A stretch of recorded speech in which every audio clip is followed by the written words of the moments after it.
अभी अभी पढ़ा लास्ट। पायरीन से देखो, पायरीन से क्लोरोफॉर्म, क्लोरोफॉर्म से पायरीन। यहाँ पर क्लोरोफॉर्म बनाया था ना हमने, क्या बना था? क्लोरोफॉर्म से पायरीन, और हम पायरीन से क्लोरोफॉर्म। तो क्या करेंगे? रिडक्शन कर देंगे। रिडक्शन जैसे कराते हैं तो क्या होता है? अपचयन। रिडक्शन मतलब अपचयन। देखो वही सब काम आ रहा। रिडक्शन मतलब हाइड्रोजन जुड़ेगा। जब भी कहीं रिडक्शन की बात आए तो हाइड्रोजन जुड़ेगा, और ऑक्सीडेशन की बात आए तो ऑक्सीजन जुड़ेगा। ठीक है ना? तो रिडक्शन प्रेजेंस किसकी रहेगी? आयरन। किसकी किसकी प्रेजेंस? देखो ना मिला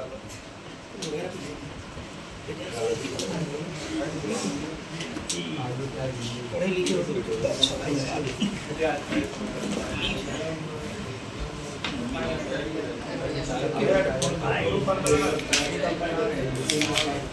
इधर हाँ अच्छा लिखा है ना, ले रहे हैं। H2O मिलाते हैं या जिंक और Cl भी मिला सकते हैं। नहीं लेकिन क्लोरोफॉर्म नहीं बनेगा, उसमें क्लोरोडूसर बन जाता है। Fe और हाँ लिखा होगा ना, Fe और H2O, इसकी प्रेजेंस में रिएक्शन कराते हैं, हीट भी करते हैं। देखो तो होगा क्या? इसका एक H इसके पास आता है और एक H इससे, अर्थात हमें कितने हाइड्रोजन चाहिए? 2। रिडक्शन का मतलब जितने चाहे हाइड्रोजन ले लो। रिडक्शन का मतलब जितने चाहे हाइड्रोजन ले लो, और ऑक्सीडेशन का मतलब जितने चाहे ऑक्सीजन ले लो। आवश्यकता अनुसार ऐड कर सकते हो। तो एक इसके साथ गया तो CH हो गया, एक इसके साथ क्रिया किया तो HCl हो गया। भाई एक Cl से करेगा तो क्या HCl बनेगा, और यहाँ Cl कितने बचे? 3 बचे, बन गया क्लोरोफॉर्म। पायरीन से क्लोरोफॉर्म। इसको ऐसे बना, इसका Cl इसके साथ जा रहा, H यहाँ पर Cl इधर गया तो ज्यादा अच्छा समझ आ रहा है। Cl इसके साथ गया तो Cl बन गया, एक H इसके पास आया। ठीक, क्लियर हो रहा है? कोई डाउट? पायरीन का अपचयन Fe और H2O की उपस्थिति में कराते हैं तो क्लोरोफॉर्म बन जाता है। कैसे? इसका एक Cl H से क्रिया करके HCl बनाता है, और एक H कार्बन से जुड़ जाता है तो CHCl3 यानी क्लोरोफॉर्म बन जाता है। दूसरा यानी तीसरा हम लोग पढ़ेंगे हैलोफॉर्म अभिक्रिया। हैलोफॉर्म अभिक्रिया वेरी मोस्ट इंपॉर्टेंट। बुक में किस तरह लिखा है, इसमें दूसरा लिखा है, ठीक है ना? समझाएंगे कि सभी हैलोफॉर्म अभिक्रिया, हैलोफॉर्म रिएक्शन सबसे इंपॉर्टेंट और सबसे अच्छा। इसको ध्यान देना, बहुत ध्यान से पढ़ना है। 9 रिएक्शन इसमें कंप्लीट होंगे तुम्हारे। 3 पढ़ाऊंगा, 3 से 9 कंप्लीट हो जाएंगे, और सब लोग कर लोगे। बस मेरी बात को समझना। हैलोफॉर्म वेरी मोस्ट इंपॉर्टेंट, पहले तो जानो वेरी इंपॉर्टेंट अभिक्रिया रिएक्शन है, पेपर बहुत आती है। हैलोफॉर्म एल्कोहल RCH2OH, एल्कोहल, ये नाम रहा है ना, एल्कोहल। R की जगह CH भी लगाना है। Aldehyde RCHO, ketone RCOR। Definition बनाना सीखना है। एल्कोहल, एल्डिहाइड या कीटोन, एल्कोहल या एल्डिहाइड या कीटोन की क्रिया हाइड्रोजन X2, हाइड्रोजन X2 के साथ, तीनों में ये 3 चैप्टर मिलेंगे।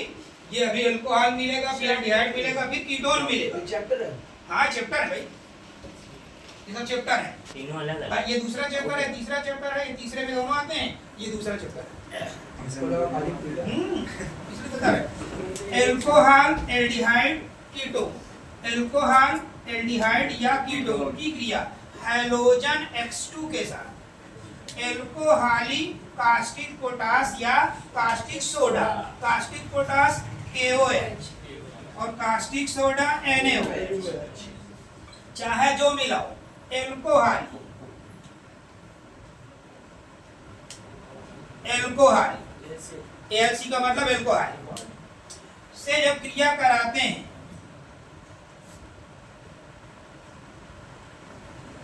चाहे जो लिख बताया नहीं कि जो तुम्हारा मन हो वो लिख सकते हो, NaOH या KOH। ये है कास्टिक पोटास, ये कास्टिक सोडा।